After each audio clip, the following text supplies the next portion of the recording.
one of the biggest things is like around 17, I kind of like again, I was going through like a mental thing and I broke down crying because I didn't like the way I looked, like literally bawling my eyes out. So I decided to make a change. I condensed version, I made a change, I shaped myself, became the person that I am, and I just kept growing from there. And I'm like, man, I want to help other people feel this. So I went to school for it on this journey, got a degree, got, certification, but also just trial and error to help people become the best versions of themselves possible, because we all can do it. You just need the right person to let you know that you are capable of doing it. And then from there, it spiraled into me having, girlfriends and then having a mother and having, sisters. And I'm like, man, it's scary out here. I think women should really learn how to protect themselves, like, because women are always thinking, oh, I can't do anything against a guy. So, like, in my self defense and martial arts, I'm always telling them, no, no, no, you can. You just need the right instruction and the right person to tell you that, to show you how to do it. So, I've been really trying to build my business and my brand around that personal training, that group fitness, and then also empowering women to know that they don't have to be a victim. Like they can be strong in this world too. So it's very important to me because I have a lot of beautiful women in my life, and there are a lot of beautiful women, beautiful as an inside, personality and everything out in this world, and they deserve to walk through this world protected and unaccosted.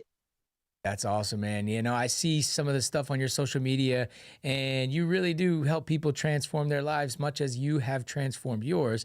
And that's really awesome, man, that you do that and you give back, because it sounds like you're not one of those. There's a lot of martial artists and a lot of MMA guys, let's say, that just are in it for themselves only. And it doesn't seem like you're one of those guys. You're in it to also give back, and you're almost more so than taking your own career, MMA career, to the next level. You're in it to help others, man, and that's such a selfless thing for you to do, and really an amazing thing for you to do. And I guess maybe share with us some of your influences, because I'm sure you've had some great ones along the way. What inspired you to do this?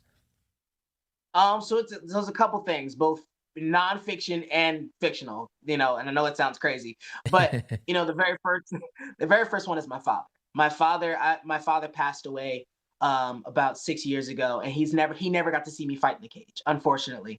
So and he had to give up his karate passion and career because he started a family. So every time I step in that cage, I feel like I'm doing an homage to my father, doing something that he loved to do that he never got to do and he's never seen me do. So that's one thing. And I Wow. always tell people, if my dad didn't make it into heaven, none of us are making it into heaven. You know, um, 'Cause he was a saint, like on Wow. earth. And the next one would have to be this is a fictional one because, like I said, I was bullied a lot growing up. I'm a multiracial kid. I know I don't look it, you know, but my mom is white. I'm part Latino and I'm African. I speak Wow. Portuguese and Spanish, and in going to school, and I got bullied a lot, which is another reason why I started the self defense program because I don't like bullies. But because people were so mean to me and I didn't have a lot of support from adults, I grew up on Superman and Batman.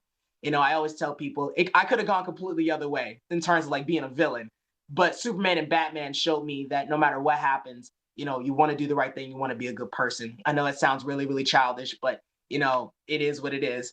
And the final piece of it is, of course, is like I don't know what people believe in, but I'm Yoruban spiritual. I do believe in Yahweh.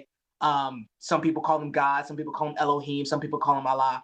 But it has been a very big driving force in my life on trying to stay the right and narrow path. And sometimes I always have this motto: doing the right thing and the hard thing are usually the same thing most of the time. So Yeah, doing the right thing and the hard thing, usually the right way to go.